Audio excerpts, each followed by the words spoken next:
Can I tell you this?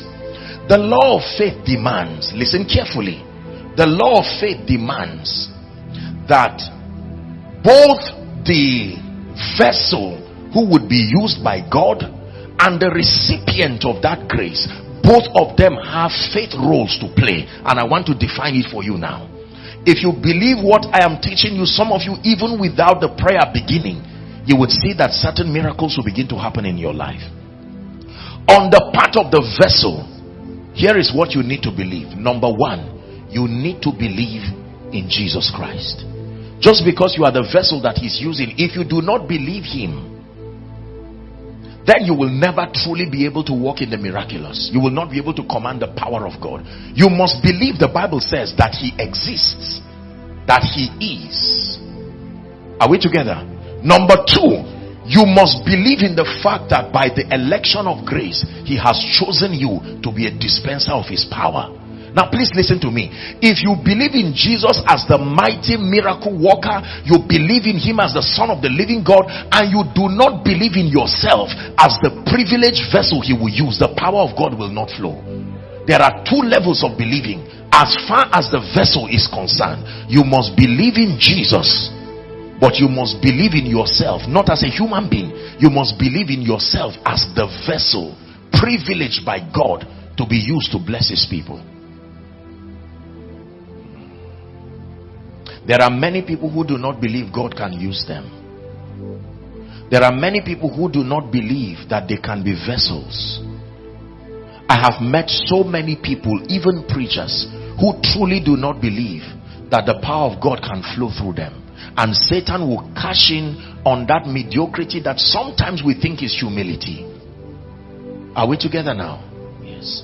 Jesus himself, the epitome of humility, got to a point where he acknowledged, he said, before your father Abraham was, I am.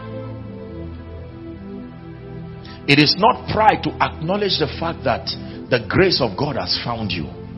Are we together now?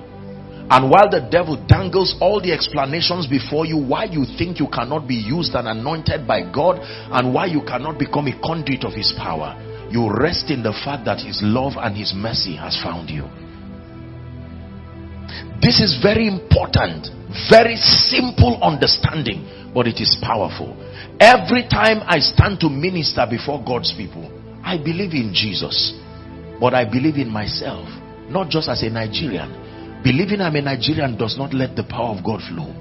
I believe that by the election of grace and by the privilege, not the making of myself, that he has so called me by that privilege and allowed me to be a conduit of his power.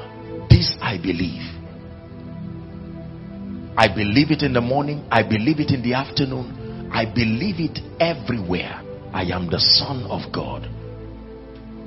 I believe it that I am an extension of the possibilities of the kingdom. I am not just a man of God preaching a sermon. No, I believe I am an envoy. It is not pride.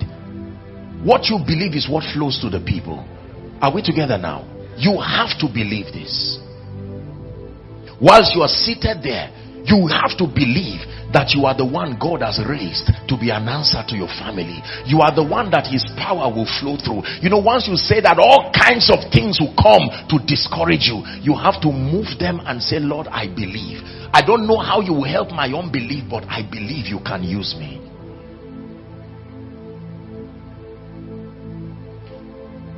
There are times that I'm invited for meetings, and when I get there, I just look at the people and I look at their hunger. Thousands of people.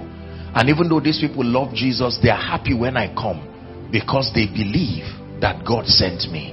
But the question is, do I believe he sent me? Don't let your congregation believe you more than you. Do not allow those who need you believe in your being sent more than you, the vessel. Are we together? Look at the confidence of Elisha. He said, let the king come so that you will know that there is a prophet in Israel. It was not just bragging. Who else was there? That I believe that you have to write the things you believe about yourself under God as touching the dispensing of his power. I believe that his power resides within me. I believe that I am a communicator of divine realities. You must believe this. I believe that situations and circumstances over the lives of people will bow when you come representing his purposes in their midst. This is what I believe. When I stepped into this place with your dear pastor, I didn't just come to sit down hoping you will be blessed. That is a risk. I know you will be blessed. Believe me. I know you will be healed. I know you will be delivered. I know for some of you, you are waving those challenges for one last time. I know it. It is the truth. Forgive me if it sounds like pride, but I'll be lying if I tell you I do not believe this. I do not believe that anyone will meet me once and actually go back the same. I don't believe it. Truly speaking, if I actually meet you and your life remains the same, I will go on a retreat. I will have to search. If it's backsliding, let God help me. This is what I believe. Nobody met Jesus twice to be blessed. They only met him more than once for the continuity of their lifting, the continuity of their understanding.